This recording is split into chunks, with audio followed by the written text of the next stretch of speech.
Russell Kane. He's known as a multi-award-winning comedian, presenter, actor, author, and scriptwriter. But man, this guy is so much more. I started doing all this biohacking and to survive on less sleep, to not lose your hair, or to slow down the aging process. It fucked my life in the proper sense. Everything fell apart like a junkie. How can I get more of that? My relationship with my girlfriend fell apart. My bills started to not be paid. I started to look thin. It's the closest thing to a drug addiction that I've ever experienced.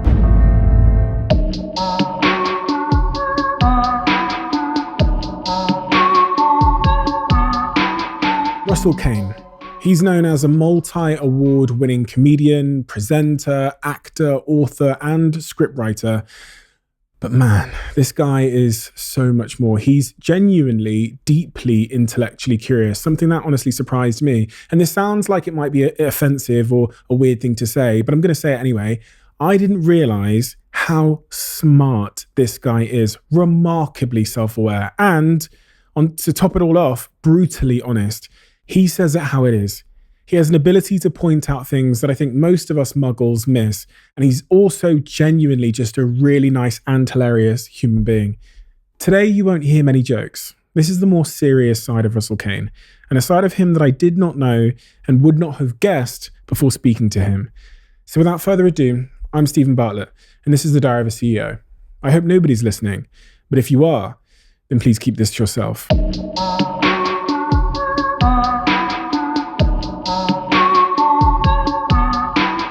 Russell. Hello. One of the things I read when I was reading about your story was a quote. Mm-hmm. And I'm going to read the quote to you. You said, "I remained a boy while he was alive, even when I was 18, and I needed to be a man to tell these stories." What were you talking about when you said that? Well, I don't think that's true of just me. I think any boy or probably girl who has a reasonably overbearing and dominant father, you sort of remain a child. Now that I'm a father myself, I can see that's true. So when my daughter Minna is 40, she's still going to be my baby. So that's the positive side of it. The negative side of it is if it's quite an overbearing masculine energy, I felt sometimes a bit like a bonsai, like I kept nearly growing and then the roots were trimmed. So I was fully grown but small. So if my dad was in the room, I was instantly childlike, I would say, inside. So it's just a very dominating figure. And I think that would have been the same had my dad not dropped down dead from a heart attack years ago. I think that would have been the same when I'd been 40, 50, 60. If my dad had been a 90-year-old shouting in the corner, I probably still would have been like that. Even if he wasn't in the room? No. As soon as in his presence, I think. But so far as that, I think that quote might be talking about stand-up. Yeah. I wouldn't have dared to tell the funny stories about him while he was alive, I don't think, just on the risk he was offended or, there'd be consequences. What was he like, for anybody that hasn't read about your story? Steroid taking, shaven-headed, silverback, doorman, right wing, angry, council estate, working class, barbell, curl, semi-professional bodybuilder, lifeguard, sheet metal worker, lagger, nutter. By lagger, I don't mean someone who gets on it. I mean someone who puts the insulation on the outside of pipes. The hardest job you can imagine, crawling in boilers, ripping out asbestos, fiberglass, cut hands, white transit van, get out of the way. Just massive. Shirts tailored. This is when he's taking steroids, that was before I was born. Shirts tailored, trousers splitting, Hulk-like at the thigh. Just a force of meat called Dave. Wow. That was my dad. Actually called Dave? Dave, actually called Dave from Essex.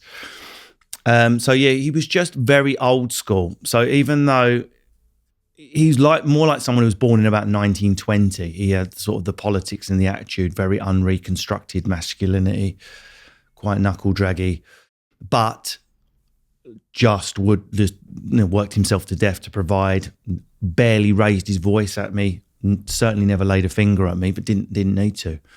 I find the truly terrifying Cockney can just give you some, you fucking get in there now and you're done. I actually, piss came out of my body once when he spoke to me like that. Really? I literally pissed myself. I'd thrown my brother on the bed and he was crying And there's nothing scarier than hearing those doom, doom, doom on the stairs if you've done something to your brother or sister and you know your dad's coming up the stairs.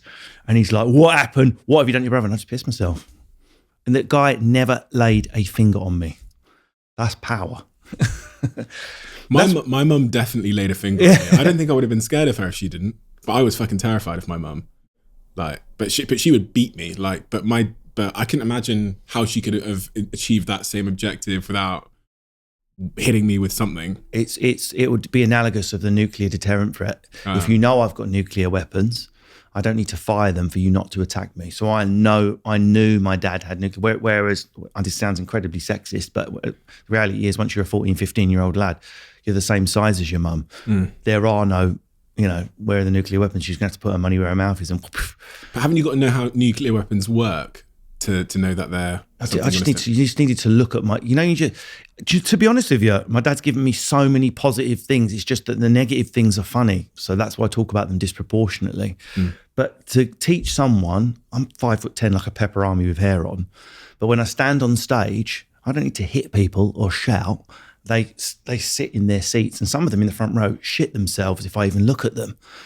So who have I learned that from? It's partly my craft, but it's partly also what a good teacher has, what a good dad has, like my dad, and what a good stand-up has, male or female. That authority to stand there and hold a room with a reasonable tone in the voice, pin drop.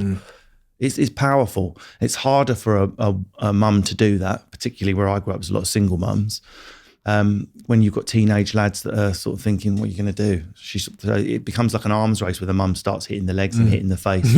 And it's needed because that's what the mum's got to work with, I suppose. That's why I do believe this is so sexist and old school. But I do believe, if not a man, two parental figures in place, one who can play the badass. Doesn't matter if it's two women, two men, whatever.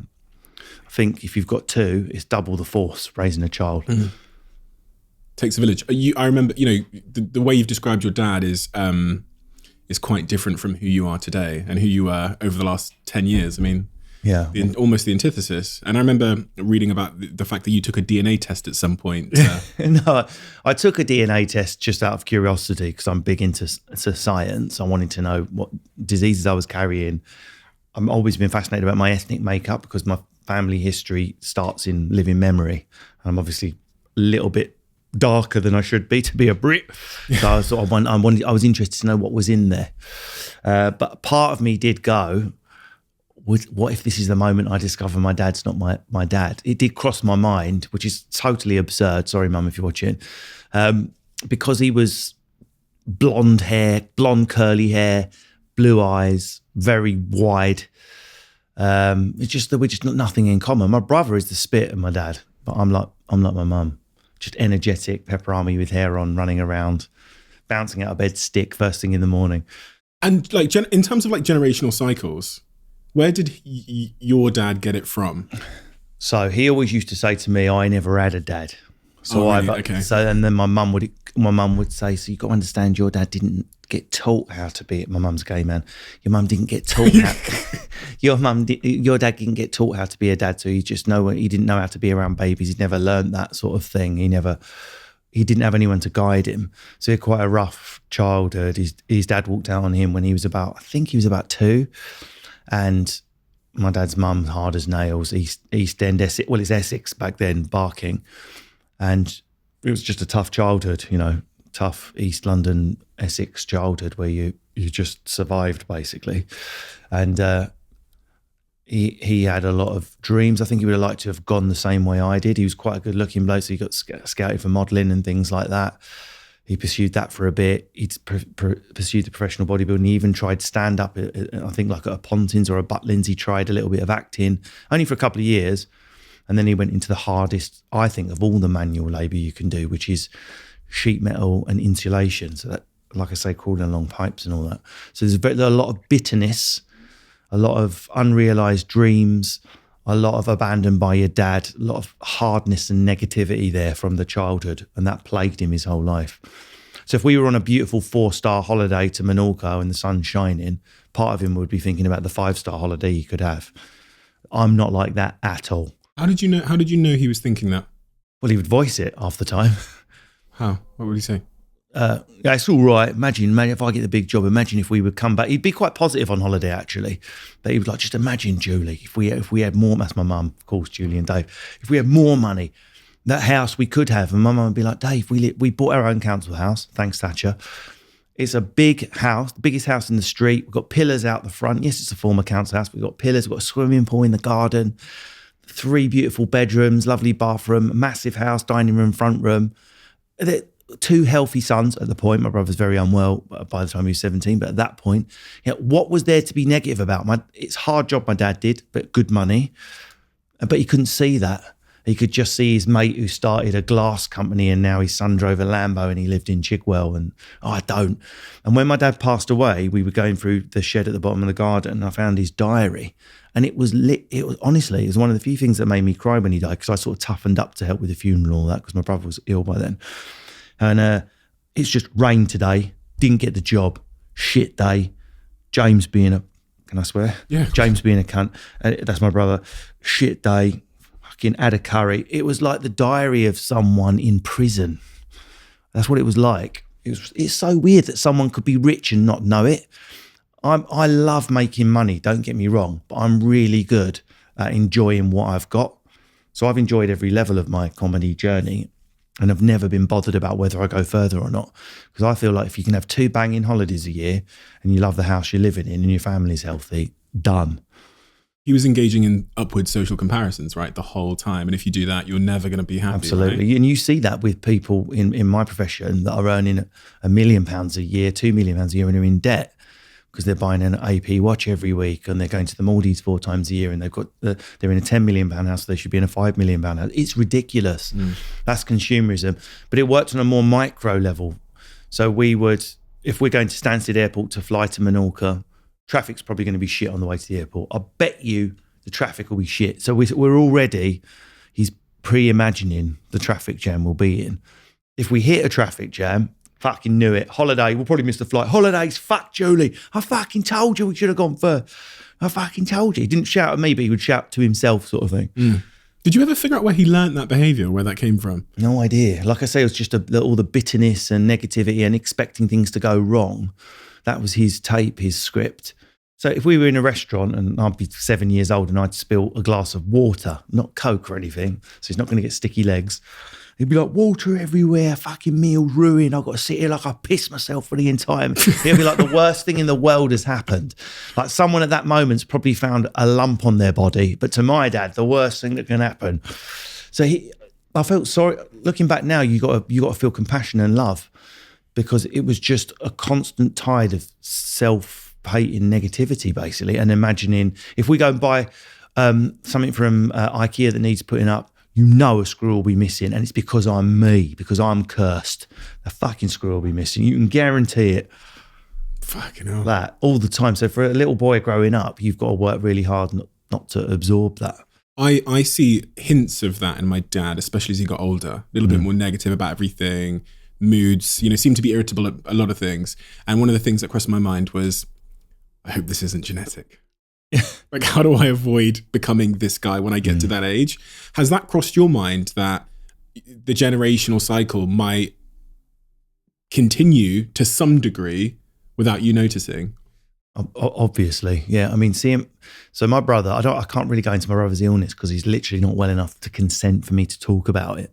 Otherwise, I would happily discuss it because it's an important subject to talk about. But he's got some severe mental health issues. Let's just leave it there. So my brother's really sort of refreshingly unaware of his mannerisms and gestures and postures, if you like. And it's just like it is like my old man. So how can your way your voice and the cadence of a sentence and the glances and the way you say, no, I mean, and stuff like that, it is my old man. So, I mean, on some genetic level, there are copies of how we express ourselves. There must be. But apart from maybe your height, I can't think of anything you can't change with loads of ways. Education, cognitive behavioural therapy if you need it. I never have, but you can. You can work on the way you eat, your diet, your lifestyle, all of those. Genetics is not destiny. One of the most fascinating things you can look up is identical twin studies over and over again. You get one twin that's 2 inches taller than the other. where he's had a more successful, not 2 inches, but it might be an inch taller, where he's had a more successful life eating better food. So you can literally grow taller. They're genetically identical.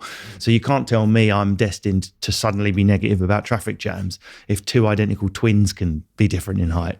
You must be able to push against behaviour. You see that film, Three Identical Strangers? Yes, fantastic. Yeah, amazing. Absolutely fantastic. Yeah. Made me upset. Yeah. It's inspired. The ending's obviously tragic, but really powerful film, and I think that shines a light on how it does. It gives hope for all of us that you're only 50% of your dad and 50% of your mum, and although you're actually slightly more of your mum, I've learned out anyway. But so you're not. If you're only 50%, if twins aren't destined to be the same, you're not destined to be the same as a parent. It's bad. It's a bad way to think, particularly if it's a negative trait. It's a good way to think if there's something you want to copy. Tell yourself it, chant it. I want to be more like my mum. She's such a cool cat, or whatever. We have also grown up in a slightly different culture, especially in the last sort of 10, 20 years, where we're much more aware of our psychology, right? And how trauma and childhood experiences have shaped us as adults. Whereas I think my dad probably didn't know. So it was like someone back there in the control room running the show without him, and he was just a puppet to the shit he'd been through. Whereas we are kind of a bit more open as a society now. So yeah, that's my biggest learning. Mental health comes on a spectrum. It doesn't mean mentally ill. We have mental health. Everyone has mental. We have physical health. We have mental health. Even if you have no issues, that's good. You are mental health. So mental health runs on a spectrum to people that are cooking on 4 hobs like me and you, hopefully, all the way down to people like my brother who are severely ill with cognition issues. And people who are severely ill, or people who are trapped in time, like our dads before an awakening, they don't have insight into their current state. If you do not have insight into your condition, you are screwed. Because if you're, let's say, for example, schizophrenic, without insight into the fact you have schizophrenia, you will not take the medicine. You just won't take it. You'll look at the pill and go, well, I'm not ill. So you'll be in assisted accommodation your entire life. If you're schizophrenic but know you have schizophrenia, chances are you can have a relatively normal life because you know, I'm ill, I need to take my medicine. But you can translate that thinking to any aspect of business or commerce, to stand-ups, to entrepreneurs, because I've noticed, I call it black box thinking from the Matthew Syed book. The moment you can have insight into a stand-up routine or into a business proposition in a proper way where you can look at it and go, that doesn't work, you're going to be successful. People that don't have insight into themselves in their personal lives, they end up single, they end up in unhappy relationships because they can't see their own faults. They can't insight into themselves and go, this. Quick one, starting from the minute the lockdown is lifted, we're going to start bringing in some of our subscribers to watch how this podcast is produced behind the scenes. It means you get to meet the guests, meet myself, and see how we put all of this together. If you want that to be you, all you've got to do, hit the subscribe button. I mean, this is just an impossibly tough question. Yeah. Because we're talking about self-awareness really, right? So like and people have asked me this question for the last 5 years and I really don't have a great answer still. How does one become more self-aware? Well, it was literally part of my degree. So I'm very lucky. Here we go. I started doing English literature because I wanted to do the most show-off, uncounsel estate, posh subject possible. I mean, I was going to get a first, or I don't know what was going to happen. So I told myself I'm going to get a first no matter what. That was preordained. So I did 2 years of showing off about, Roland Barthes and Jane Austen and all that. And there was an opportunity in the last year to cross over into creative writing. And the reason I did that is, again, goes back to my dad. It's not very practical to be absolutely badass on Jane Austen unless you're going to want to be a lecturer or an academic. Whereas creative writing is a practical profession. You can go into advertising, you can go into journalism, you can try and write books, you can, as it turns out, go into stand-up. I didn't know that yet. There's loads of places where you can go, look, I've not just got a first in English, I've got a first in writing. I can take body copy and make your brand pop. So how do you do a dissertation in creative writing? There's only one way. You have to submit 10,000 words normal academic poncing about, and you have to submit 10,000 word short story play, but you have to run through your own work and criticize it and say what you got right and what you got wrong. Once you've been through that and done it loads of times, it just becomes natural to bring it to your life. A copywriter in an advertising agency has to be able to really hate his own work he just created and find the faults in it, because that will lift it above Ogilvy's copywriter and you'll win the pitch. It's as simple as that.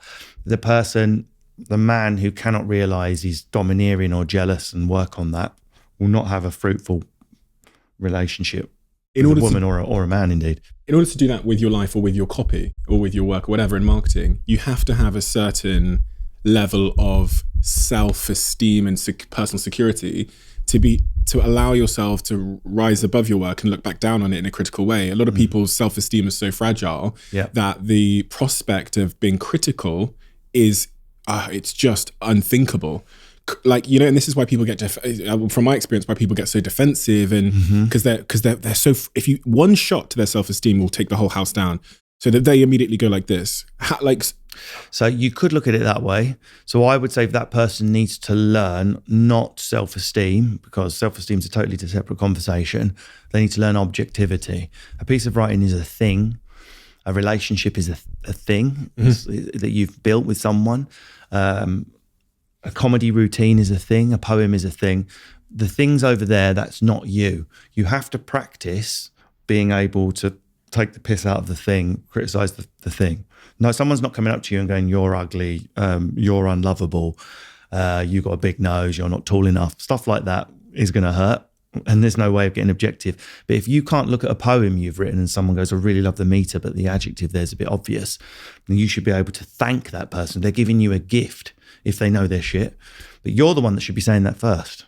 Eminem style, 8 Mile. Seize the bars and turn them on yourself first. Hard to do. Because but everything's makes better work. It makes better work. It makes better humans. Yeah. I completely agree. It's just really tough to do. Like practice. It's practice. Like, I get a lot of, this is the message I get most often sent to me via my agent or on Instagram, and it drives me fucking nuts. I had one the other week. Oh my God, I love what you do. I'm a really funny person. This is how it was phrased the other week. How many gigs would I have to do before I could like open for you on tour? Can you have a look at some stuff I filmed on my phone? And I give them an answer that I never get a reply to this answer. I say, okay, it's quite simple. Lucky for you, there is a really simple model to follow. You need to work unpaid for 3 years in the clubs, 3 times a week. I wouldn't recommend a relationship, and just warn your friends you're not going to see them. I started to earn about £200-300 a week after 5 years. At that point, you're ready to give up your day job. On about the 8th or 9th year, you're going to be ready to do a support slot. I never get that. Yeah, people don't want to hear it. Yeah. But if you went up to the guy in the gym who's 16 stone and 5% body fat and go, can you tell me how I can get like that? He'd say, the machines are over there, dickhead. Just get going. Yeah. The machines are there. You cannot skip the machine. You cannot skip the tricep station if you want triceps. You can't just go, but it's going to hurt. It's too much work to get a tricep. Then just don't get triceps. But don't moan if you don't have triceps. Head to the dip station and see you in 4 years. I wrote about this. My book came out last week and I wrote about it in my book. I remember someone turning to me. It was actually the CEO of my company now, company I've just left. And he said to me, Steve, you know, this personal brand stuff and this like speaking you do on stage. He was like, how long did it, like, he was like, how do I do it? And your brain immediately scrambles around looking for like 3 tips, right? 3 tips to describe like a deck. I remember my first talk in school at 14 years old, my hands shaking. Absolutely. The truth is, like, someone's seen you with a sharp sword and they've said, how do I get a sword that sharp? So, well, start sharpening it now and then 10 years time. But people don't want that. No one wants to hear the answer is boring, repetitive practice. For most people that are absolutely fucking excellent at something have done a lot of boring, repetitive practice that would be boring to the person asking the question, not to us. I loved every shit gig I did. And that's the difference. That's what kept you doing it for 10 years or 2 decades or whatever, is that you genuinely intrinsic loved it for its, and people want the rewards, right? But if they started and genuinely wanted, they too would discover that love. If you say, I want to be a dentist, how do I be a dentist? You start dental training and you're finding it boring and a slog. Newsflash, you don't actually want to be a dentist. You'll be rich. Yeah. So find something else. Find something where you love the journey. That is a secret. So that's what my dad never found. He didn't find a job he took pleasure in. It's got nothing to do with coin, although I'm into it. But if you love the outdoors, you're going to love landscaping, whether you're on 17 grand a year or 17 million a year. You're going to love it because that's what you were born to do. It's such a counter narrative to the narrative that sells, which is like short investment, big returns. It's like 7 days, 6-pack abs. Everyone fucking signs up for that. Imagine that the like 10 years, maybe. That's true. And the problem is a lot of the TV I make, it sells that X Factor spot, do one song, live the pimp lifestyle. And of course that is what in all of the X Factor that's ever been on and all of Popstar, the rivals, how many of those people are now platinum selling artists living in mansions? What? Harry Styles, try and name some. One Direction, that's it. That's it. That's out of every single Little Mix doing well. That's out of every single one in a show that's designed to push people to the front in an artificial way. So if you think that's going to happen, if you're Russell from Essex, you're deluded. But any business, if you're passionate, mixed with a little bit of luck, this is the other thing people like us don't like putting out there, but I'm afraid there is a bit of luck involved. And it sort of calls into, like, we always sat here going, I've worked so hard, oh look at me with my work hard badge. But at some point we had some luck as well, just we're in the right place, right time, mixed with the hard work. So some people are more lucky than others. Luck is a thing. And what luck is, not luck as in lottery number luck, but luck as in, oh my God, you've met the perfect partner. You've in the business. Oh, you were looking for a French bulldog breed, and you found exactly the right one at the right time when you were looking for a puppy. Why are you so lucky? Why is my life so shit? So they tested this. They got a bunch of people together. Half people who say my life's shit, I'm so unlucky, and half people like me who like, I've got to admit I'm blessed. I do have a lot of luck. And they run tests on them. And the test they run was very simple. The psychologist, I can't remember, he's the British Jewish guy, really funny, brings loads of books out, Richard something or other. He's written a book about it, about luck, look it up. They gave him a newspaper each and they went in there, go into your separate rooms, and on a page is a picture you're looking for. Whoever finds that picture comes in first, gets £100 cash. That was the game. So everyone went in like that. On page 2, in massive headlines was, it's a trick, stop turning. If you've read this headline, go and collect the money. That was on page 2.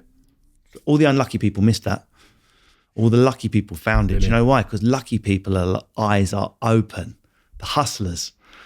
So it turns out you can make luck. You can practice that. You can hone it.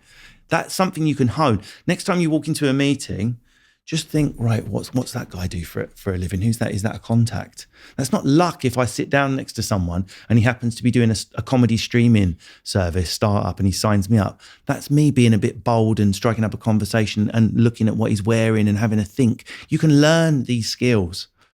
People don't like that because that puts the mirror on me and creates personal responsibility where you know what I mean? And I feel like in our society at the moment, this is just an observation I've had, personal responsibility is, people fucking hate that. Yeah. I remember doing a tweet about, because, okay, this was me playing a bit of fuckery, but I don't care, right? So the left of society, which I probably consider myself to be on, are really in support of the NHS. So I did a tweet saying the biggest cost to the NHS is like smoking, eating bad, etc. So if you really care about the NHS, take care of yourself. Oh, people were like, no, Steve, this is literally the replies were like, this is not it. Because I'm basically saying, if you genuinely care about the health service, here is all the data. The biggest burden on the NHS is people that are overweight and people that are smoking or whatever. Well, the obesity one's particularly controversial because there's two movements at the same time. There's personal responsibility and the science we're learning about obesity, particularly during COVID. I mean, if you wanted to do one thing other than social distancing, obviously get a vaccine, but most of us are too young to have had a vaccine. So if you haven't had the vaccine and you don't want to live life like a prisoner, the best thing you can do is get in shape quick. You're better off. You're literally better off being a thin smoker. Literally, yeah. But it's a controversial conversation because, quite rightly, we're reevaluating beauty standards, and a lot of people end up with eating disorders and fat shaming and all that. It needs to go away. And as soon as we associate personal responsibility, longevity and health with a body type, we're in a difficult area where we create shame for people based on how they look, which is something we want to get rid of. So for someone like me who's on the left, my head just goes pop. Yeah, you don't know where to start. Smoking is a slam dunk. Don't smoke, you're a bellend. Yeah. End of. Yeah. Dickhead, don't smoke. Stop costing me money on the NHS. But someone that might be overweight, it's very, very complex to understand why someone's overweight. It's something I studied a lot, not because I've ever been overweight, but because I'm fascinated with biohacking and body and all of that. And I think the most illuminating thing I can tell anyone about being overweight is that eating too much does not make you overweight. No one understands this. I'm going to blow your mind here. Being overweight causes you to eat too much. Once you have the metabolic condition of being overweight, that fucks your circuitry, which drives you to eat more. Obesity causes calorie surplus. So shaming people for eating too much is a waste of time, because most people with busy lives and kids and no money are in a condition that's compelling them to eat more. It might be emotionally compounded, it might be psychologically compounded, they might be recovering from abuse, they might be recovering from a bad relationship, they might just be skint and can only afford fucking nuggets, and they're just tired, they're not getting enough sleep. And unfortunately, until you get into a low-fat state like us, where it's easy to regulate your calorie, every part of your body is telling you to feed this obesity. No one understands that. I've gone deep into the science. I'm not a scientist, so look it up for yourself before everyone starts trolling me saying literature degree boy. But as far as I understand the science, layman's cards on table, obesity causes overeating. Now that is just boom, but it helps us to be more, as much as I agree with what you're saying, it levens more compassion into people's weight loss journey. Although you're absolutely correct. If you don't want to die of COVID and you don't want to cost the NHS money, getting in shape is one of the best ways to do it. But of course it's not easy. And I've had moments in my life where I've been most stressed, and it's a downward cycle. Yeah. Like, you know what I mean? So you eat, and then you require sugar more, and sugar becomes this addictive thing in my life. And it only happens to me when I'm stressed. Yep. So I'll have my little moments as of downward cycle in my health when there's a lot on my mind. And so, yeah, I mean, compassion is certainly incredibly important in that regard. What about more broadly? So outside of health, the topic of personal responsibility, I like it because it's controversial. Mm-hmm. And I discussed the nuance. Trying to get us in the Daily Mail here. Well, no. Me with a little head. Fat people should pay for themselves. No, just generally in your life and success and like what you can accomplish. The fortunate position I'm in, which is what I talked about in my last podcast, was because I came from like a very broke family where my mum can't read or write, and I was born in Africa, and we didn't have anything, no Christmas, birthdays or holidays. My journey in life, people don't discredit it. They don't point at me and say, oh, silver spoon, you can't fucking talk. Yep, so I feel like I can have the conversation a little bit more about personal responsibility. Of course, I'm fucking incredibly lucky. Like, I didn't choose to be me. You know what I mean? I didn't choose my parents or the good and bad things that shaped me. Yeah. But I wanna have a conversation about personal responsibility as it relates to career success. And let's start with hard work. Because in our society right now, there's two counter narratives. One is that don't work like incredibly hard, you're gonna burn out and you're gonna have mental health problems. And the other is I've never met someone that sat here in front of me that doesn't work really fucking hard. And I did. I don't know how I would have sat here without hard work and tremendous sacrifice. Well, first of all, we sort of already made the point. A lot of people are working hard at things they hate. Yeah. So working hard at things you dislike, hate, or find stressful will bring success and money, but at a cost. Working hard at things you love. I finished filming at midnight last night in Maidstone. I got in at 1:30. I had my dinner at 2:00 and I fell asleep at 3:00. And I bounced out of bed this morning to come here to do a podcast for the price of a car. Why? Because I love what I do. Now, if I had got in at 3:00 from working as a hospital porter and had to get up to do another job, which was quite well paid this morning, but I hated it, I wouldn't be buzzing. And that's what releases the cortisol and the stress hormone into your body. So you can't compare. You're not comparing like and like, even though both people are working hard.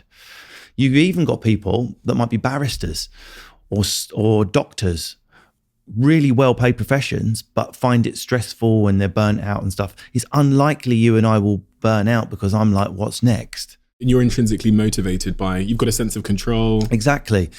So that's what I think that Interesting. I think we can differentiate there on hard work straight away. So I'm more interested in the first thing you said about the join between people's origin story and how much stick they get for the success they've got. Because I have to phrase mine a lot more than you, because I get put in with the silver spoon guys because I'm just a white man. Male, yeah. So I'm not going to use real names here, and I'm not going to use real jobs, because I respect, my profession is so hard. I don't give a shit whether you're Prince Charles doing stand-up. Anyone who does stand-up, it's so hard to stand up. And I don't think an elite background helps you in stand-up. Might help you in telly and production. Won't help you on stage with a bucket of piss coming through. But I've been told on more than one occasion, we'd love to book you for the X show, but we've already got Ollie. And so we got Ollie, we can't have two. And I'm like, how me and Ollie represent the same thing? I sometimes think, well, I've got more in common with, I could phone up, I don't know if you know who Judy Love is. She's a comedian. Yeah. I could phone up Judy now and we could speak for an hour about, we both grew up similar part of London, similar age, similar family. Yes, she's got Jamaican stories, but I've got Essex stories. That's the only difference in our conversation. We come from the same place economically. We're fighting the same fight. We're punching up from, no one would ever say that. I'll probably be in trouble for even saying that. That's the controversial thing for me to say. And it shouldn't be, because if Corbyn and people like that have got it right, everyone who starts with what I call lower entitlement points, I've got a lot more entitlement points than a woman of colour, undoubtedly. But I've got less entitlement points probably than a Ghanaian prince. Right? So all the people that have got fuck all, should link arms. Doesn't matter what gender you are, what colour you are, that would be powerful. I'm a bit nervous when we get carved up and we're people who start in life in a tower block. That tower block should be united, you know what I mean? Mm-hmm. So that's the first point. But I do think we do get off lightly if we've got money, if we had a more council estate background. It's like a license to be okay with having money. Like I can wear my Rollie by the pool when I'm in Ibiza because I sound common. Yeah. If I sounded posh, I probably would keep the Breitling on. Yeah. No, it's so true. One of my guests that I had on the podcast went to a very good school and is white and blonde and very pretty. And she basically can't give advice to anybody without the papers smashing her, or social media. In fact, there was a meme the week before she came on the podcast. There was a meme that went viral. I think it did 250,000 retweets the day she released her book. And it was someone pinned someone up against the wall with a big trumpet, and it was like white privilege telling you how to become rich. Like, she is not allowed to give advice to anybody because she's white and went to a good Oxford. And how much good insight and business knowledge and whatever do we lose? Like, so many people went to Oxford and didn't build multi-million pound companies. I still want to hear this from this person. If someone's offering you knowledge, it's not like she's telling you about her struggles. The other day, there was a queue in Waitrose and I just couldn't keep that would be the trumpet, right? Yeah. She's trying to tell you how to build a business. So it doesn't matter if you come from space. If you can make me money, tell me how. If you can tell me how to start the next comedy streaming platform service where I own 40% of the shares, I don't give a fuck if you've got a double first from Cambridge or whether you're one of the Mandem. I don't care. Show me how to do it. You've got to have an open. Knowledge is once it's out there is democratic. The path to acquiring it is not. But there's no doubt about, trying to stay on topic, what you're saying about personal responsibility is, I'm really split on this, because I don't believe it's true that anyone with enough will and luck can make it. I think we're probably outliers and freaks and just wired a bit different and have got what it takes to push through. I think if enough blocks are in place, you're a single child of a drug-using mum in a tower block, and I am built of stronger stuff. So I've bounced through my childhood and I've come out the other side, but a lot of people aren't. If we were all born the same, then why aren't I playing basketball? Why am I not sprinting? Why am I not a maths scholar?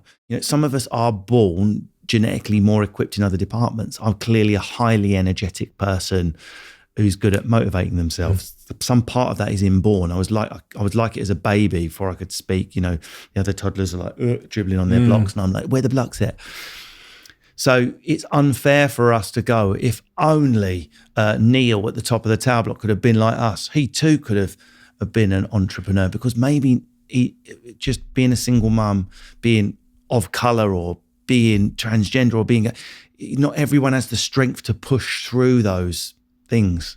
Not everyone does. And it's unfair to go up to a wheelchair and go, just stand, mate. I'm using willpower with my legs. Why can't you? Because some people, that is a wheelchair, their social background, and they don't have the strength, and then they start using drugs and they just sink too low. Not everyone can pull themselves out. So that's why we do need more equality.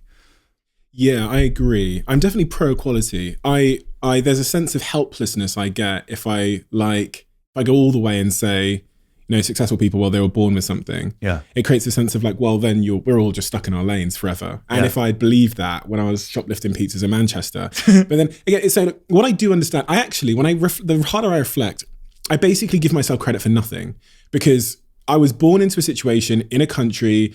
I actually think my bad experiences are why I'm here. Like the fact that my parents weren't around at 10 years old created this big gap of independence, et cetera, et cetera. I've told this story a million times, but it's the bad shit that is the reason that I became an outlier, I think. I became very obsessed with money.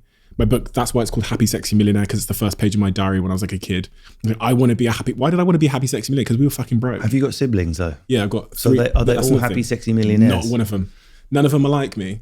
And they don't understand me either. They look at me and like scratch their head. But what does that tell you? It's almost like you've run a controlled experiment. Exactly. So tuning out genetics versus willpower. The difference between my childhood experience and theirs was they were raised by parents and I basically wasn't. So I was the youngest. So by the age I was 10, my parents were like, oh, we've done parenting now. We will work all the time and we will be out of the house when Steve comes home and we'll be out of the house when he wakes up. So I was the only one where the experiment was total independence. So thought experiment for you. If you'd have been born a fraternal twin, another boy. Yeah. So as much your brother as your other brothers, but happen to be born at the same time, same conditions, same school, everything happens. So do you believe you would have another happy, sexy millionaire living in the flat opposite? Or do you think, depends what that brother's personality was like? Because we both know that brother's personality is what would have decided whether he sat at this table with us today or not. And personality does come into it. We are born with different personalities to an extent. So I'm not saying we're all stuck in our lanes, but I'm saying we need more social mechanisms, because some Einsteins don't have energy. Some Einsteins might be a bit emotionally weaker. So we're saying my example of Neil at the top of the tower block, he might be really fucking amazing. We'll never harvest that talent because our society is set up with too many blocks in place to scoop it out. We had one thing in place for about 40 years called grammar schools. Very controversial, very unfair, dumping a load of 11-year-olds in the thick bin. My mum went to a secondary modern. My dad went to a secondary modern. My wife, my brother-in-law, my mother-in-law and father-in-law all went to secondary moderns. So I know people who were told you're no good at 11. So I don't say this lightly, and I know how horrific that is. But the data does suggest that there was a short period where we scooped off some bright, poorer children. Not necessarily Neil in the tower block, but at least the poorer children whose parents meant well but were too poor. We got them. We got more Einsteins. When you watch Question Time, switch it on, and I went to a state school and they're giving it all that. It will always be a grammar school. Always. It's very rarely I went to the local comprehensive and now I'm an MP. It's always, I went to which state school? It's grammar school. You went to an elite education then. State, but elite selective. So we need more stuff like that. What can we do in our communities? What can our youth workers do? What can we set up in council estates, headhunters that look for talent, particularly boys? I'm going to say that because I was a boy once, but there's a real problem with teenage boys. All this testosterone kicks in and it goes the wrong way for most of us. When I came on your podcast, you ask very controversial questions. I think you like those questions. Those are the ones that are most interesting to you, aren't they? Yeah, well, yeah, as long as I don't get us in trouble. Well, it's hard to tell. Hindsight's a wonderful thing. So I was just thinking then, this is a controversial question, but he asked me controversial questions, so I can ask it. Is there no hope for some people? So zoom out context. Got a friend, tried really hard to help them change their life or do something for themselves, 10 years of effort, made all the offers in the world to this person, still job seekers allowance, somewhat depressed, can't seem to have any impact. We grew up in the same street, we were best friends my whole childhood. I went off, he stayed there. I've got tons of examples like that, so I have to speak very euphemistically now. I'll be cancelled not by the internet, but by my friends and family, / associates, I don't even want to say which group these people are in.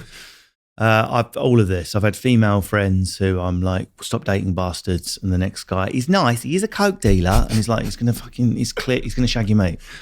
And some of these women are getting to 35, you know, like with the final egg in the goblet, like in Indiana Jones, waiting to be fertilized. And the next guy, we've got 3 kids by 3 different women. He's got an electronic tag, but it's great because we can spend some time in it. Just bang a boring guy or a guy that likes Dungeons and Dragons or an accountant. There's a sexual attraction there to bastard men that some women, particularly from my sort of background, working class women, find hard to get over. Would be one example. But you can get over it. It is possible to do it. The mistake people like you and I make is we try to help. And say you've got a friend who's unmotivated, depressed, leaves every job after 3 months. It's always someone else's fault. It's always the system. It's always, if only Corbyn was in power. It's my dad did this, my mum did that. Always putting it on someone else. And then you're making it worse by putting it on you. Let me help. You're just a positive version of that. The solution is they have to switch the light bulb on in themselves. They may not get there. But the moment they wake up and go, today's the day I'm going to try and change my life, that's the first step. It might be speaking to a therapist. It might be changing your career. It might be enrolling in A-levels that you do at night time, like I did. That was lucky enough, my revelation came at when I was 18. Because you were on job seekers allowance at one point. I was, yeah. I did my A-levels late because I had this spark moment. But it's got to come from within them. It's not something as yet, although science might get there one day, that we can give to you in a pill or an injection.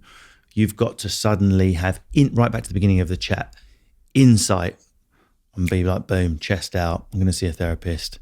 I'm not going to use negative language. I'm going to get this self-help book, which gives me some cognitive behavioural therapy tools. I always mung up with cannabis, CBT. So yeah, it's got to come from them. But for you and I, fixes, how can we solve it? How can I redraft the copy? What's the solution?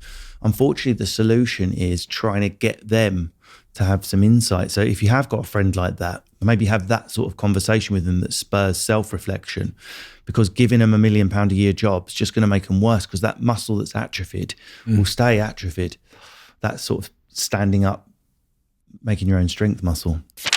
I've been on my Huel journey for a couple of years now, but in the case of some of my best friends who I've talked about on this podcast before, one particular friend called Ashley Jones, who knows that I talk about him in his transformation story, he did have a problem eating certain foods.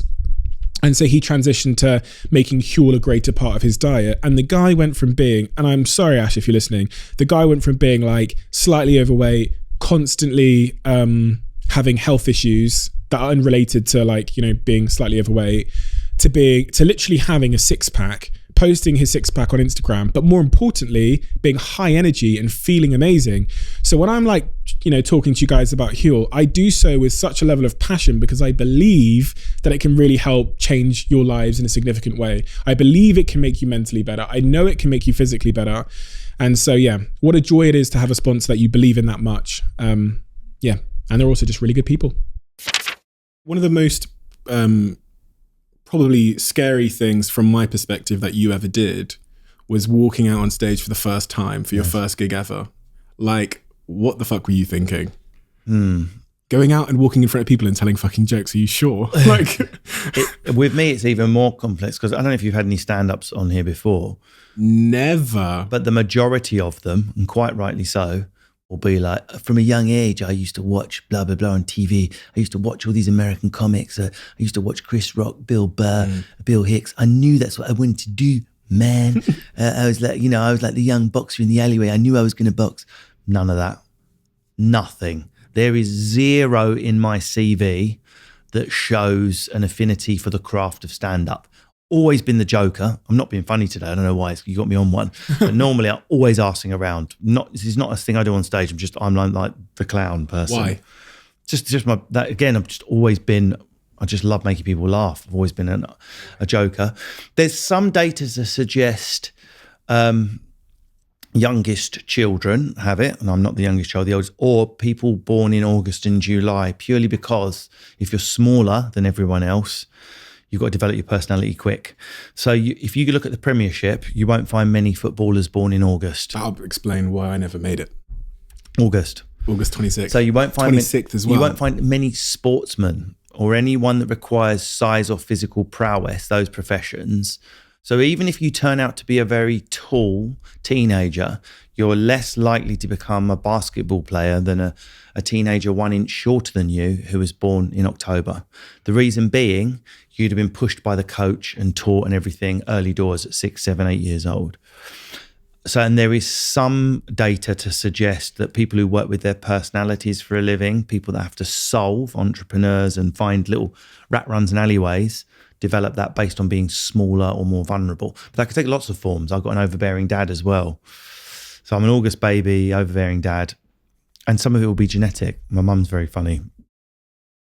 And you talked a little bit about, I was reading some of your some previous interviews, you talked a little bit about how it was a bit of a defense mechanism maybe in school, if that's you found your place by being a... Yeah, I wasn't, but I don't know how I wasn't bullied, but I wasn't.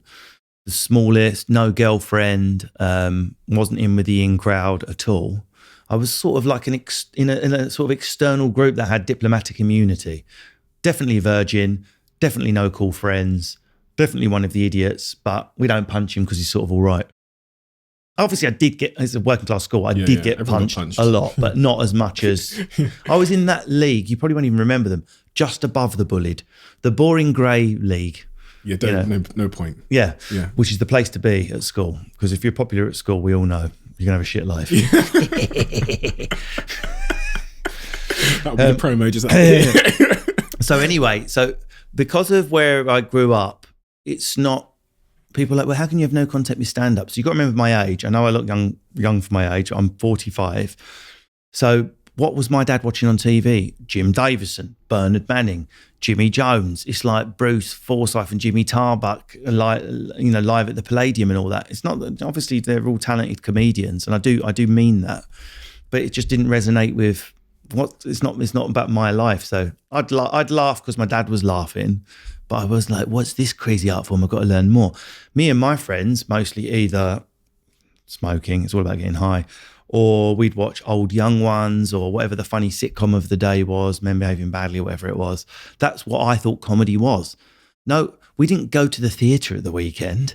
We didn't like, which cultural pursuit shall we do this weekend, family? It was like, Dad works all week, he's tired, we have a curry, your nan looks after you, and then when you get to 15, 16, you get stoned over the park, get someone pregnant, work in a shop, die. That's it. That's the finish line. So I managed to, like I say, have this weird entrepreneur turn my life around, get my first class degree moment. But just by sheer bad luck, I ended up at a university that did not have a stand-up night. Most of them do. So again, I went those 3 years without any exposure to in the student bar stand-up. It was all music. There was some theatre. No one talked about stand-up. We didn't have this sort of slightly fashionable thing now of being obsessed with American stand-up. So I like to say to my British colleagues, just remember it. If you start having this sort of slick quality to your stand-up, it can look a bit mannered. That's just a side point. So I went all the way to the office, to my dream job as an advertising copywriter, with no contact with stand-up, just being funny as fuck, the clown, legend on a night out, first one up dancing. But I didn't know that was something you could do for a living. And I ended up doing a job I loved, branding, copywriting, headlines. I still love it. You can tell by the way I'm describing it. And then the creative planner was like, you're always the one up at the pitches. I would do, like, if we're pitching to a big client, I would do like the funny bit with interaction to get them on side when I'm presenting the creative. He said, why don't you try stand-up? Stephen Workman, if you're watching, thank you. Why don't you just try stand-up with your man, his Glaswegian? And I thought, do you know what? Do it once, like doing a bungee jump or a skydive or karaoke. It's just, that's as far as my thinking went. Something to tell the kids. So I wrote a few ideas down in a book, booked an open spot in, and I went and did it. It was very scary. I think I did a pack of Imodium before I went on. And my hand was shaking. And I got that. It wasn't great, but I did well-ish. First laugh was like someone stuck cocaine, heroin, ketamine, everything in my, no, not that I've done those drugs, but everything in my veins. And I was hooked in the proper sense of that. It fucked my life. Everything fell apart like a junkie. How can I get more of that?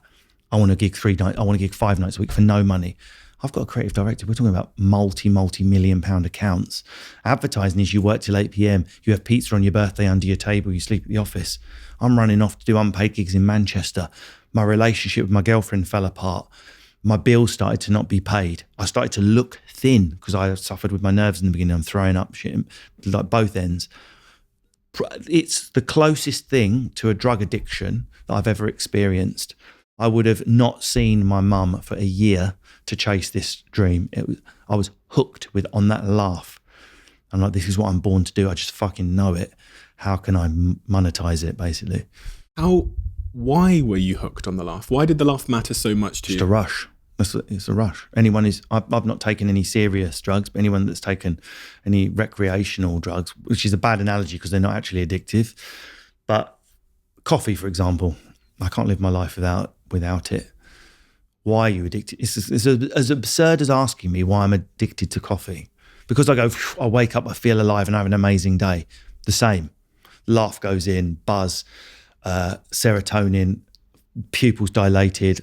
Afterwards, I want to tell everyone about the gig. I was taking shit footage into work and showing it to people and playing it in the office. Look at me, that's me. Come and look at me. This grainy footage that's so embarrassing that I did that. I just couldn't believe it. I couldn't believe I was getting laughs from strangers. It's straight to the ego, straight to the cortex. Everyone has that, but have you ever considered that might have mattered more to you, maybe because of your childhood or whatever, than other people? That sense of like that validation and that. Yeah, maybe. I mean, I'd had plenty of validation at work. I'd had the whole office cheer. I've rung the bell when we've won big pitches. I've got the rush in the meeting, but it's the difference. I'm trying not to talk about drugs all the time. It's the difference between going from a beer to MDMA, right? I don't recommend any hard drugs, obviously, particularly people that work with their brains. You're a fool if you mess with the equipment. But you can't compare them. When you say everyone has that, not everyone stood on stage to 1,000 people and seen people standing and clapping. That is different.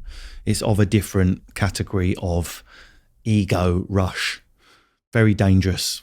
What problems does it give you? Well, initially, what problems come with it? So initially, my life fell apart like a junkie's. I was down to 10 stone at one point. So it come to the point where I had to say, this needs to not be a drug. This needs to be a food. And I left the agency, and then I was, off.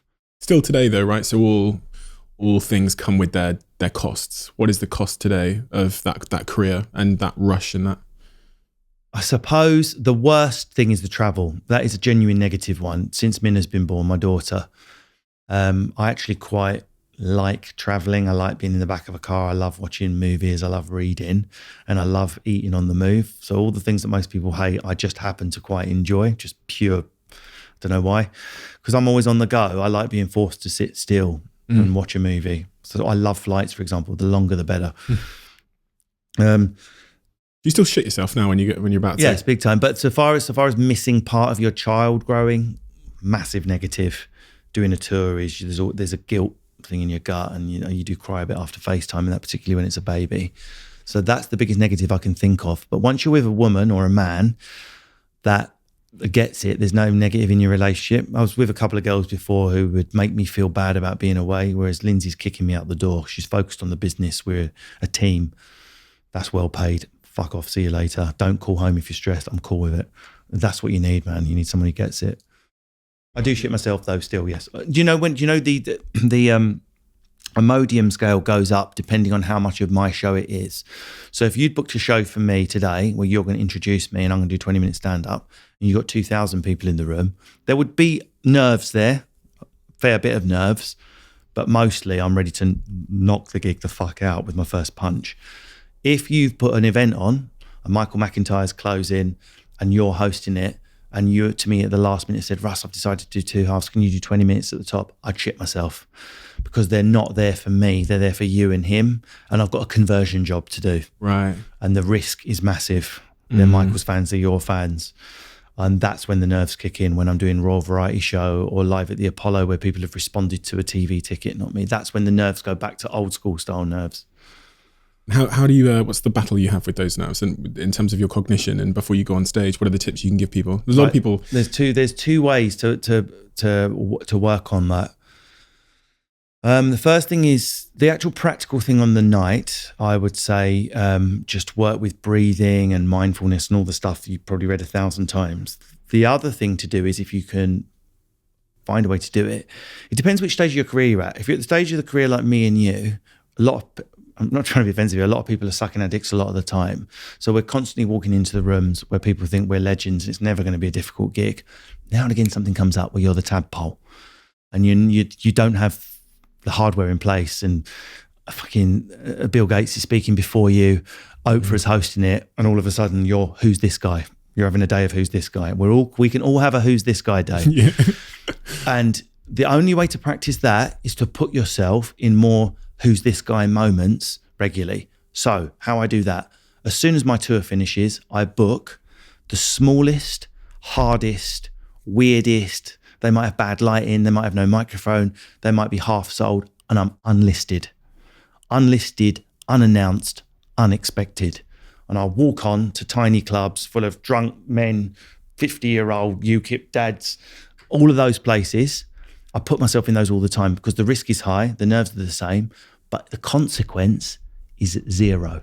So I'm constantly training the muscle of convert the people who don't know who I am, keeping it sharp the whole time. So whatever business you're in, you'll be able to think of an equivalent way of doing that.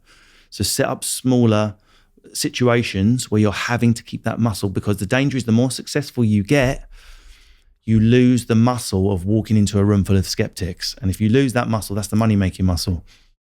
So practice it. I keep mine tight at all times. I constantly put myself in unbilled, unlisted, unideal situations.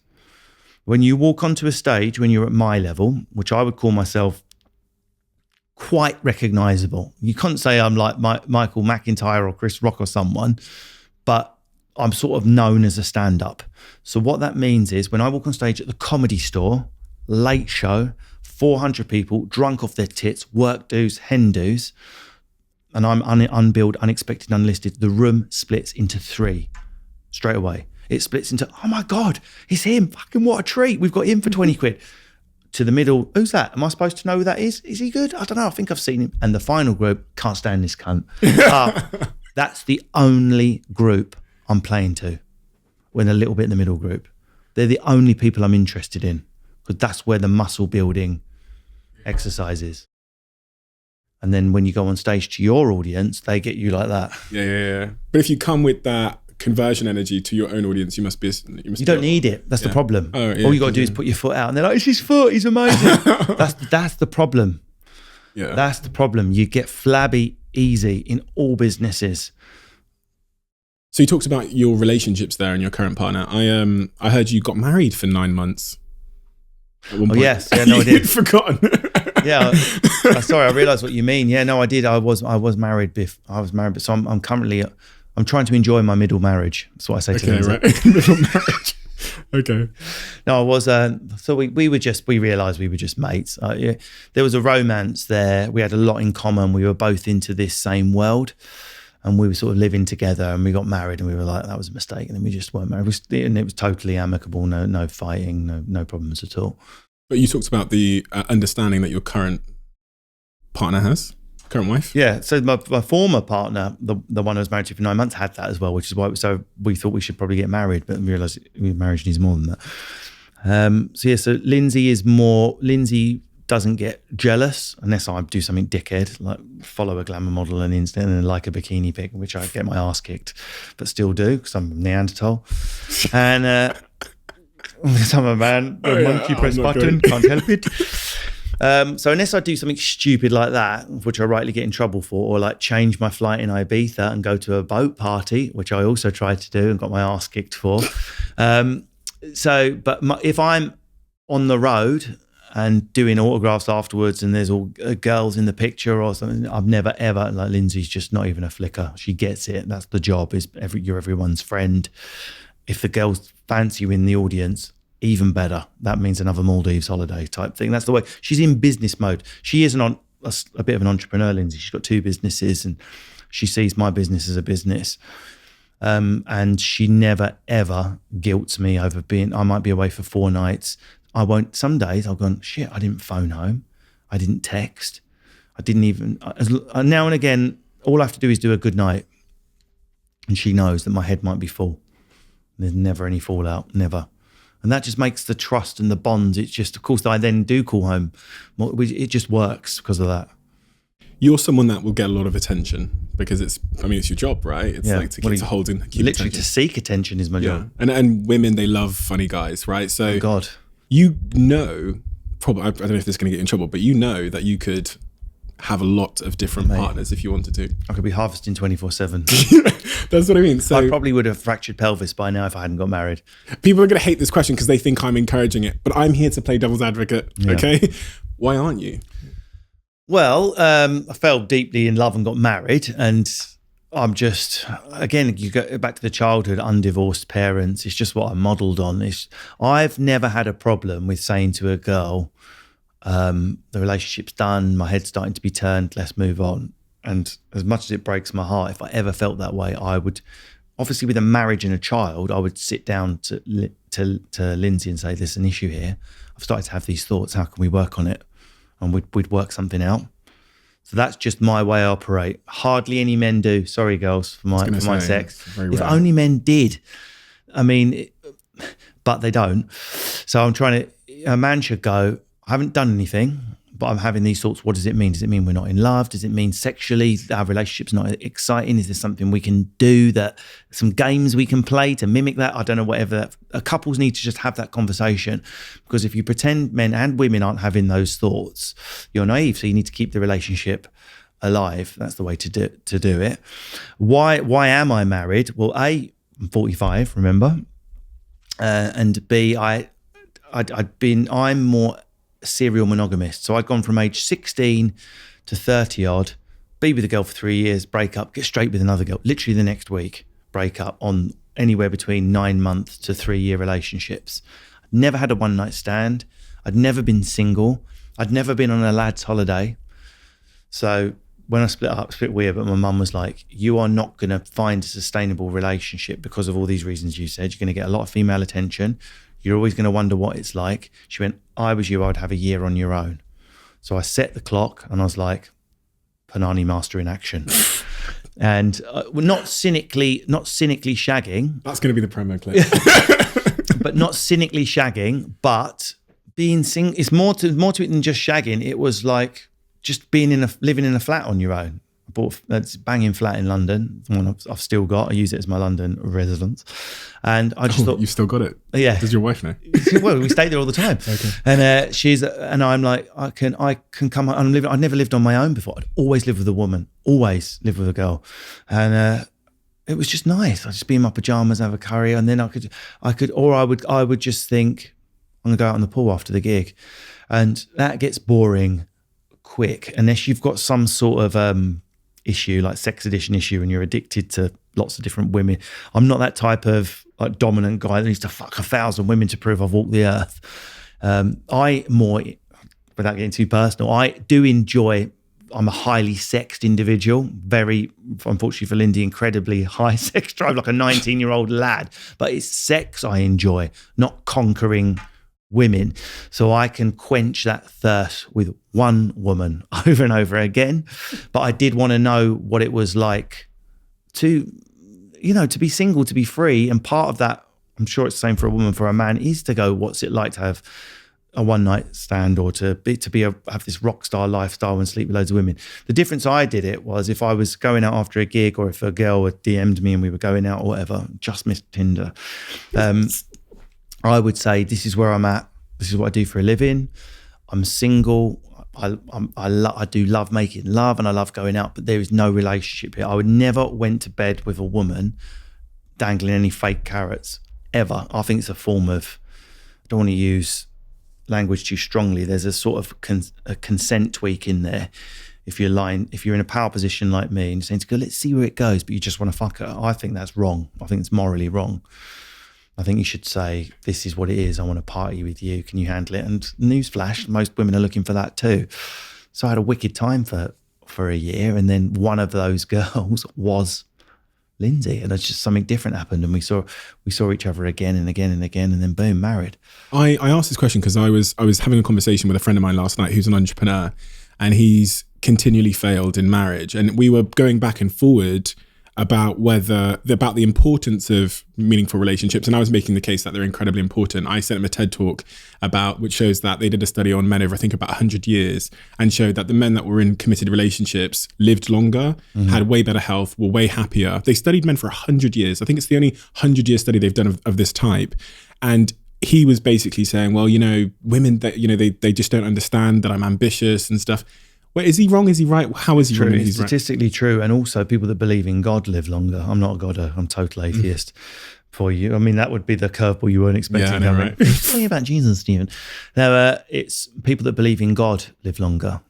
So I think it's not the case that faith keeps you alive or that a relationship keeps you alive. As far as I understand the science, there's a neuroprotective and cardiovascular benefit of doing what we're doing today, just hanging out basically. And the most reliable way to hang out and check in with someone on a regular basis is to have someone you're married to. Are you okay? Take your stress levels down. Or even better, get together every Sunday with a bunch of people who actually give a shit about whether you're skint, whether you got cancer, whether your wife's left you, who are going to look out for you. And sadly, in our society, religion is the only thing that forces people on a Friday, Saturday or Sunday to get together. If you're going mosque every Friday, is it? If you're going mosque once a week and you're praying next to that man next to you, he's probably going to notice if you're down. It's as simple as that. There's nothing magic about marriage, but the Homo sapiens, I believe that our cortisol levels drop and our dopamine levels rise when someone gives a shit about us. It would make sense on an evolutionary level. If you look at the way chimps are, that when one of them gets excluded from the group because they have a fight and they're going, you see them on the documentary, they get a grey beard. They never live long. Because why would you? Where is the evolutionary drive of your genes to pass seeds and eggs on if you're the type of person who can't bring the pack forward? So there would be a strong evolutionary argument for single people to die before attached people, for non-religious people to die before atheists. So atheists like us have to make sure we really have strong friendship groups. And I wish we could get humanism off the ground. Every Sunday, there's readings. There's your local Richard Dawkins is doing a science reading. We all have a bit of tea and cake. Our kids all play together and then we all go home. Wouldn't that be amazing? Why doesn't it exist? It would solve a lot of problems because we pick up. If you were depressed, I would pick up on it if I was seeing you every week. Everything you've said is backed by everything I've studied. And I've wrote a chapter in my book called The Journey Back to Human, which describes this. It was inspired a lot by Johanna Hari, who wrote Lost Connections. Yes, I know you. And about getting back to our tribes. And when you look at the way we're living our lives today, it's just the antithesis of human. Right? And religion and relationship is the only way you can keep those human elements in. So far as your friends who keep having failed marriages, marriages fail for lots of different reasons. So for men who keep getting into 3-year relationships and splitting up, if it's the same reason every time, if the eye is roving and he just wants to fuck other women. I mean, we need to speak about this in real language that men use. Sorry if you find it offensive, switch off. But a lot of the time, a man gets 2-3 years in, the novelty wears off, and he's like, what's it going to be like? I want to fuck a different woman. So the cost as well, the resistance or the uncomfortable parts of the relationship remain, but the upside decreases. If it's sex, for a lot of men, so I feel so sorry for girls that, but why did my man cheat? What was it I wasn't doing? It's hard to face the fact that some men, maybe 60-70% of men who split up with you, just want to shag someone else. Let's just put that on. So I'm sure many women, but I don't speak for women. So I'm not being sexist. I'm just not speaking for women. Get a woman on here, ask her why she splits up with someone every 3 years. So you need to, if you're a man that has those urges, you need to find a woman that you can work with that can keep you sexually excited and do whatever you need to do. You've got to do it. And you need a woman you can talk about those things with. And a lot of it can be role playing, dirty talk, verbal fantasies, whatever. These are practical tips. A lot of couples never cross these boundaries because they're too shy. You split up with someone because you wanted, to get dressed up as a policeman and pretend she was someone else and you were too cringe to tell her, but that could have been the thing that converted it. It could be as simple as going to a club separately, dancing with other people, then going home together at the end of the night. Have you tried? Until you have that conversation as a couple and admit you're having those thoughts, you will split up or worse, cheat and ruin that woman's life and ruin her faith in men. Or I'm sure it's exactly the same if you're a gay man as well. You'll ruin that boy you've split up with, you'll ruin his life. So far as why women split up with men, who knows? And that's not for me to say, but I do think a lot of the times we're reluctant to admit it's such a basic sexual reason. I suspect it is the case, and we'll make any old shit. I just felt bored. We've grown apart. Yeah, it will say any old shit just to not admit I like looking at girls on Instagram. I want to go on holiday on my own. Tough conversation to have, right? Because it feels like an attack on. But you build it in as fun. Yeah. You'd be like, 3 years in, I'm going to be straight with you. I really, really love you. As long as you love, if you don't love a girl, just tell her. You definitely need to split up. But if you love her but have sexual urges, that is resolvable. Guys, I think quite often who cheat, and this is a presumption, I don't know the truth, they will take the path of least resistance. So they look over at their partner and they think, if I have this conversation, this is going to blow up and she's going to scream in my face. I think I can just go and grab that apple without resistance. So they just reach out for the apple because that conversation feels like more psychological discomfort than. Yeah, don't go shagging other people to end your relationship. People do that. They literally cheat to end the relationship. We've all had moments, I have in past relationships, where I've found myself in a bar contemplating it, talking to a girl. And as soon as that happens, I know. Either I don't love this girl or something's going wrong in the bedroom. It's normally one of those things. Can you love someone and cheat? That's the type of question you'd ask me. Probably, yes. Yeah, you think so? Probably. In the same way, I can adore my daughter and would die for her, but would I go and work on a project for a month with no phone contact at a pivotal developmental point of her life? Yes, I could, because I can compartmentalize. I imagine women are exactly the same. In fact, I suspect a woman can be profoundly in love with a man who's not giving her attention or making her feel special or sexually exciting her, and she can have sex with someone else, feel awful, and still profoundly love her husband. One of the things you said is you're 45. Mm-hmm. 46 when? In August. Oh yeah, of course you're August baby. August baby. Not long. You look about 31. Like if you told me you were 31, 32, I'd probably believe you. Yeah. How have you done that? So first of all, it's got me into trouble because what happened was when I started doing all this biohacking and stuff like that. What's biohacking? It's where you're using the current science available to try and hack your own biology to survive on less sleep in a way that doesn't damage your health, for example. I've not cracked that one. To not lose your hair, working on that one, or to slow down the aging process. So not so that you can live to 120, not that, it's a common misconception, but that so you can have the bit of your life between 30 and 70 in a more sustained younger state. That's what you're trying to do. You're trying to have better middle-age years, not be a 120-year-old. What you'd like to be is a 120-year-old that's like an 80-year-old now. But what you're trying to do is stretch. Particularly, I did my first gig at 28. So I quickly realized I need to find some solutions here because I'm high energy, Lee Evans act. I talk about my mum, my dad. I'm a late bloomer. I would end up having a wife much younger than me. I need to have the body of a 30-year-old man quick. So I started studying. I mean, I was 30 at the time, but you know what I mean? I need to keep it here. So the trouble it got me into is when this stuff started to work, dramatically work, I would sit down in interviews like this with journalists and people would go, so how old are you, Russell? And I would say, oh, guess, trying to get a compliment. And they started to guess 4 years younger, 5 years younger, then 10 years younger, then 15 years younger like you have today.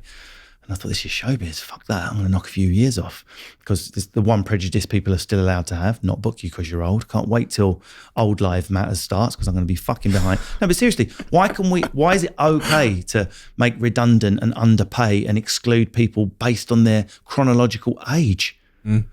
But that prejudice alive and well. So I thought I lied.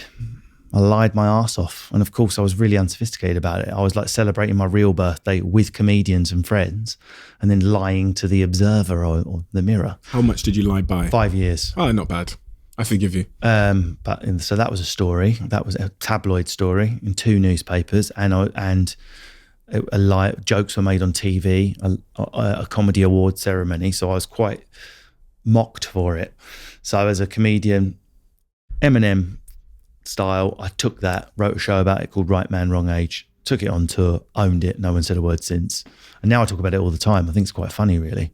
It's quite human. I mean, what the fuck? If I don't know whatever the thing is in your profession, maybe it's age as well. It's been age for me. When I was 18, everyone wrote about me because I'd made £100 when I was 18, and I realized that in my industry, your age and the achievement are the most important things. So if I was 18 and I made 100 quid, they had me on BBC. This 18-year-old's made 100 quid. Right. And I realized that when I get to 25, I actually need to have made about 100 million for them to consider me the same way. Yeah. So I'm like super slow to change my birthday every year. I'm like, 27. I'm like, I need to be a billionaire. Yeah, right. So, but from a business sense, it might be exaggerating turnover to seek investment, then revealing real turnover afterwards. But say, okay, we're all millionaires anyway, that type of thing. So I was exaggerating turnover to attract investment. But I didn't realize it's a massive issue because people come to stand-up comedians for authenticity and realness, particularly my type of stand-up. So anyway, I owned that, chucked it back. That's all good. How I've done it is just, there's loads of places you can go to. I started with Dave Asprey and Bulletproof and all of those things, although I do think drinking butter is way over the top. But so moving towards a lower carb, not keto, nothing extreme. I don't believe in anything extreme that's hard to stick to, but certainly I don't believe we're supposed to eat white bread and cereal and shit like that. Working with what we're built to do would be the most basic way without spending money anyone that's watching this can start. We woke up on the savannah this morning, you and I. It's time to go hunting. There ain't going to be food there. We probably would have eaten at 2 p.m. No doubt about it. Human beings are built to have anywhere between 16-hour to 2-day fasting gaps. No doubt about it. And sure enough, now we look at this on a cellular level, we can see what happens. So I ate at, last night I worked very late, so I didn't eat till nearly 11 p.m. By now, as I'm speaking to you, not only do I have an intense fucking focused high from only having had coffee and water, which has got to be a good thing, there's autophagy going on in my cells. So the cells are eating up their own bits of dead protein and shit just out of sheer desperation for something to eat. That's the first thing that happens. Apoptosis is the proper name for it. The cells the shit ones just die and burn off, like the crust at the edge. If you pour food on the edge of that situation, as far as I understand the science, I'm sure people will refine what I'm saying. I'm trying to distill what I've learned for the layman. You keep all that crap in. So unfortunately, fasting is brilliant. I don't buy into many fads, but the science here, you can see it under a microscope. So intermittent fasting and eating lower carb is something anyone can do. Someone on 10 grand a year can do that tomorrow.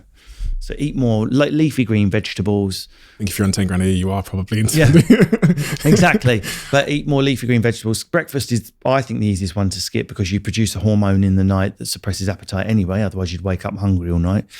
If you are waking up hungry, your diet's fucked, change it. So I won't wake up hungry. So we're brought up to wake up not hungry and eat a bowl of Cocoa Pops, and then boom, the insulin goes up. You don't want your insulin high, and the only way to do that is sugar and carbohydrate. So lower your carbohydrate, 100, 120 gram net a day. Anyone can do that. Still rice. If you like bread, eat bread, but eat wholemeal bread. That's the two most basic things you can do now. So far as the more intense chemicals, I can tell you what I'm on. I would take phytacin in the morning, which is a senolytic activator, something that stops cell decrease and senescence, like aging in cells. Once a week, I will probably also take another senolytic activator, chloroquine it's called. I take PQQ every morning. That's the little pink one. I do take NMN, which is really expensive, but the life force in the cells that keep us going is called NADs, N-A-D, and that's what causes aging. Aging is not inevitable. It's your cells. We're a combination of digital and analog information. So every time you rewrite a cell, it gets rewritten a little bit less well, and then you get wrinkles and grey hair and you start forgetting and you die. So if you can help the cells be more accurate in writing, you can stay younger, not just in how you look, but generally. So I do take NMN every day. That's the big one. And that is a precursor to creating NAD in the body.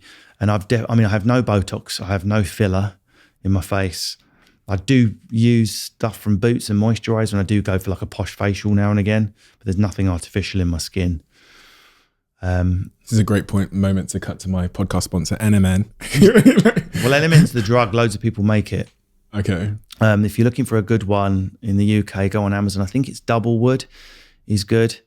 It's expensive though, man. You're looking at £6 a day. Ooh, for a sup. Expensive. Yeah. £5-6 a day. But if you're lucky enough to be spending that on a coffee, take a flask, buy an MN instead. I bought my own coffee today. So what I will do is, my pet hate is watching a video like this, listening to a podcast like this, and people not listing grams and brands afterwards. And all the top guys, David Sinclair's the guy you want to read, by the way. If you read one book that will change your life, it's Why We Age and Why We Don't Have to, David Sinclair. He does all the science, but he always refuses to give like geeky levels of endorsement on what I take because his inbox always crashes. So what I will do is I will send you exactly what I take on a daily basis. You need to check with your physician and you need to make sure everything's right for you, obviously. But NMN is definitely the one that encourages NAD production and helps the cells copy themselves and slow down aging. Resveratrol, very, very, very important. So I take 750 milligrams of NMN and I take a gram of resveratrol every morning. Don't go on Amazon and buy resveratrol, the brown stuff. You need trans resveratrol, the ultra refined stuff. You need a gram of it a day. VitaFair is a good brand. What about hair? Hair, they've still not... Starting to get greys. Yeah, they've still not solved why we go grey, or because baldness is a genetic program that's running, like your height, it's harder to hack. It's to do with the testosterone hormone DHT that kicks in. So your body, after a while, and the way it synthesizes testosterone in the scalp causes the follicles to die and fall off. The only way to do that is to block DHT. But if you're a man, it's a double-edged sword, because if you start messing with your testosterone, you can lower your sex drive, lower your aggression. I need lots of aggression in what I do when I go on stage and for exercise and things. So I don't take things like finasteride, which we know works, because I'd rather be Jason Statham, like bald and horny, than have loads of hair and a eunuch. That said, I am losing my hair at the crown. I have been for about 2 years. The reason you can't see it today as much as you could 2 years ago, I am using a derma roller. You can buy these cheaply on Amazon. Make sure you buy one with individual titanium spikes. If it's boasting hundreds of titanium spikes, it's a shite one. It means they've got a rolled out bit of titanium. You want one, if it's plastic, it'll be about 190, 200 spikes, titanium, and you'll be able to see each individual spike, 0.5 millimeter, once a day, roll, roll, roll. It's a little bit painful. Roll, roll, roll, roll at the temples here. And then you would put on minoxidil, 15% ideally. Duogen's a good one. Again, very expensive. You're looking at 30, 40 quid a month. But it works. What does it do? You start to get, first of all, little puby grey hairs, and it just holds the wolf. So you're not bald. You don't have like 17-year-old hair. But as you can see, I am not bald. And that's all I do. The roller's about a tenner. The minoxidil is expensive, but you can get it down to about £30 a month, but don't go below 15%. And if you really want to do belt and braces, how you shampoo is important. Get a really good caffeine shampoo like Alpecin. And you want a brush it's like a round, really cheap round plastic brush with the plastic bristles, like boys would have gelled their hair with back in the day. One of those. And in the shower, really scrub that shampoo in and leave it for 5 minutes. So if you shave or you brush your teeth, go and have your toothbrush and you shave while the foam's there and then shower it out. How did you get into all of this? Was it that book? No. I've just researched myself the optimal methods for hair regrowth. But for biohacking, I've used David Perlmutter, the cardiovascular doctor, about heart health and cholesterol and trying to learn the safety of going higher fat. I use Dave Asprey for a lot of the supplements, your PQQ and things like that, and on all the knowledge about high fat and biohacking and sleep and all that. And I use David Sinclair for the real hardcore science on life extension. It's a brilliant book. It's just about accessible for the main reader, but if you get into it, you love it. There's loads of stuff in there I don't do, like the cold showers and things like that. Oh, cold showers. Tell me about that. I've heard about this, but I just don't have the guts every day. It just feels like it will ruin my day. The most controversial thing about what I've said is I'm not recommending people go low carb. I'm just saying it's what I do. you might come from Australasia and you might have different genetics that mean if you eat a high fat diet, it's incredibly dangerous. Check what your doctor recommends. Go and do your own research. Go to Atlas Biomed, where you can get your own biome sequence by sending a bit of poo through the post. It's fascinating. And they send back your whole internal microbiome. Get your cholesterol tested 3 months in, 6 months in, see what it's doing. My cholesterol, of course, is off the fucking charts, but so is my HDL cholesterol, meaning my cholesterol ratio is good. Do I have plaques in my arteries? Yes, I do. I've run a CT scan. So you're going to need to take your own call on that. I mean, if you're a student and you get hit by a car and you're 18 years old and we do an autopsy, you will have plaque in your arteries. Babies have plaque in their arteries. We all have plaque in our arteries. I remain to be convinced that the fact I have cholesterol running around my blood actually is the thing that makes the plaque cholesterol. That I'm in a minority. I'm not medically trained. Could be talking shit, and I could be in a coffin when I'm 60, but I'm fascinated by it. I'm a layman. I'm on a journey. You do your own reading. The NHS recommendation certainly isn't to eat high fat, but I just don't buy the science. It stinks to me. So, and plus, I'm going on how I feel. Sure, yeah, it's probably the most important way. Your podcast, you have a podcast which talks a lot about cancel culture. Yes. What's going on in our society at the moment in terms of cancel culture? It seems to be getting much more, maybe because of algorithms, and we're separate. We're creating these echo chambers, and we're defining, this side is, left and this is right, and there's nothing in the middle. But what's going on within society? And I guess the question I'm going to come to eventually is how do we fix it, and can we fix it, or are we fucked? I think we're probably a little bit fucked for the time being, because after loads of historic injustice and inequality and I hate the word woke. I almost don't want to be woke because it's such a cunty word. Mm-hmm. I just think waking up to things you've not seen before. The word woke's become politicized, so I reject it as a term. But we need to swing the barometer a little bit this way until everyone's being represented properly. Then it will settle, probably in our children's generation. It will settle. So stop panicking, Gary, Dave Lee, and everyone with a Union Jack profile. It will settle. What I find frustrating and toxic is we're living in a culture where you can be cancelled overnight. Ant Middleton, cancelled overnight. Sharon Osbourne, cancelled overnight. It doesn't matter who you are, what your background is, what colour, what gender you are at risk. No one is safe. Trust me. Especially white men. Well, anyone really. I remember, I don't even know if I want to put it back out there, but no, Reggie Yates of it, and he said something about Jewish music producers. Yeah, I remember, yeah. Just about survived that. So I don't think anyone, I think it's probably worse if you're of colour, because the right will be ready. They'll be fucking ready. See.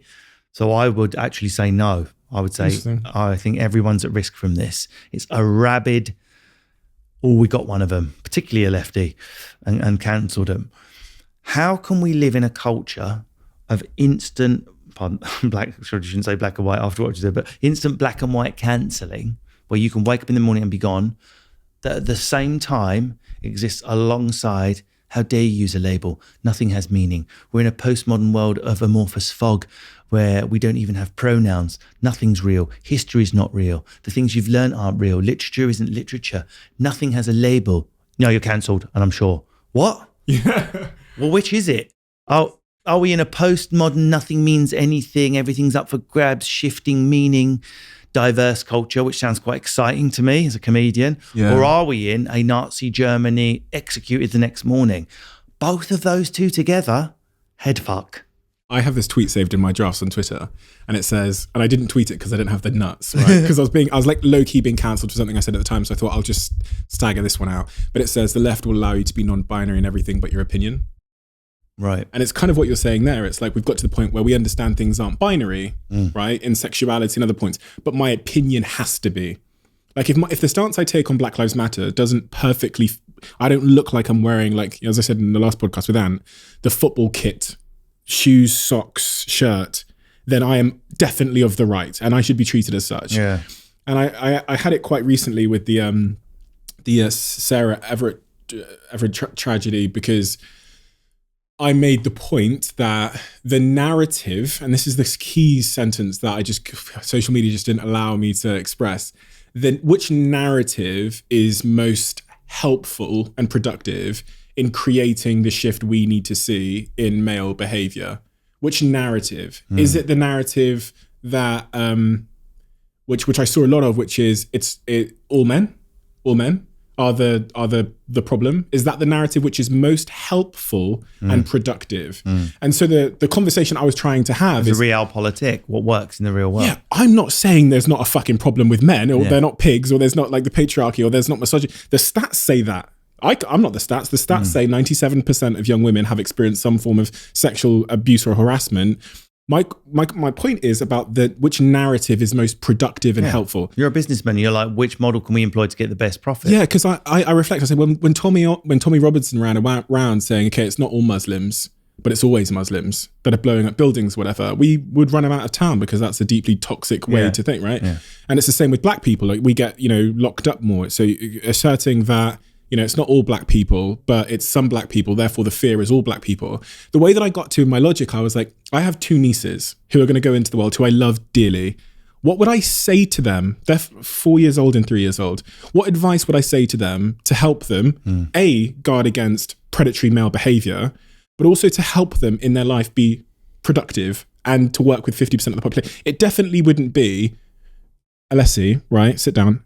You're going to have to fear all men. Some of them, the threat, Alessi, is my niece, is all men. That's not, for me, wouldn't be imagine the damage I would do to my niece.